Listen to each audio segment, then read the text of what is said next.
আমরা আজকে চলে এসেছি রান্নায়। সবাইকে অভিনন্দন জানাচ্ছি। এখানে মাছ নিয়েছি, এই পাশে পেঁয়াজ মরিচ বাটা, মশলাপত্রগুলো বাটা। আমরা মাছ ভুনা করব। এখানে দেখতে পাচ্ছেন যে বিলের মাছ আছে কিছু, পুকুরের মাছও আছে কিছু, অর্থাৎ বিলের মাছ কিছু ধরা আছে আর পুকুরের মাছ কিছু কিনা মাছ আছে আর কি। আমরা এগুলো প্রথমে ভেজে নিয়ে ভুনা করার চেষ্টা করব। প্রথমে হলুদ লবণ মাখিয়ে মাছগুলো মাখাই নিলাম আর কি। এখন আমরা ভাজবো। মাছগুলো তো একবারে ভাজা সম্ভব না, যার কারণে অল্প অল্প করে আমরা মাছগুলো ভেজে নেব। সমস্ত মাছ ওদের তেল গরম হয়ে গিয়েছে, মাছগুলো দেওয়া শুরু করে দিলাম। আমরা প্রথমে পুকুরের যে মাছ, কিনা মাছ, সেগুলো দিয়ে নিচ্ছি।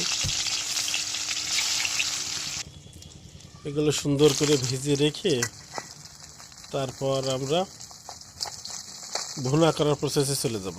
প্রথম পর্যায়ের মাছ ভাজা চলছে, উল্টাই দিলাম।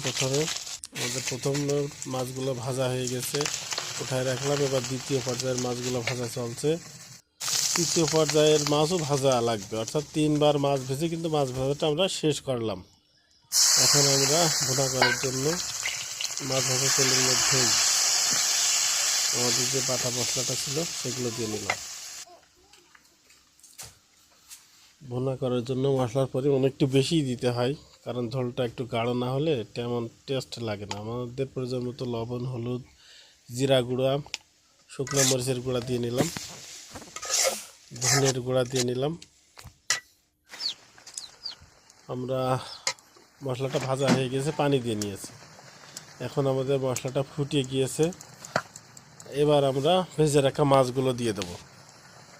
আপনারা দেখতে পাচ্ছেন যে আমাদের মাছ দেওয়া কিন্তু শুরু হয়ে গিয়েছে। এই মাছটা দিয়ে বেশ কিছুক্ষণ জাল দেওয়া লাগবে, কারণ এই মাছটা যে পরিপূর্ণ ভাজা তেমন না, হালকা হালকা কাঁচা কাঁচা আছে, কাঁচা কাঁচা একটু ভাব আছে। যার কারণে আমরা এই মাছগুলো দিয়ে বেশ সময় ধরে একটু জাল দিয়ে নেব, তাহলেই কিন্তু এর আসল যে স্বাদটা সেটা চলে আসবে। আমাদের রান্না প্রায় শেষ পর্যায়ে চলে এসেছে। আপনারা দেখতে পাচ্ছেন যে আমাদের রান্না করতে করতে বৃষ্টি শুরু হয়ে গেছে। তো আমাদের রান্না চলছে, শেষ পর্যায়ে চলে এসেছে।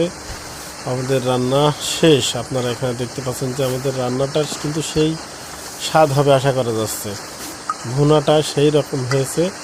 তো আমাদের সাথে থাকার জন্য এবং আমাদের ভিডিও দেখার জন্য সকলকে ধন্যবাদ জানাচ্ছি।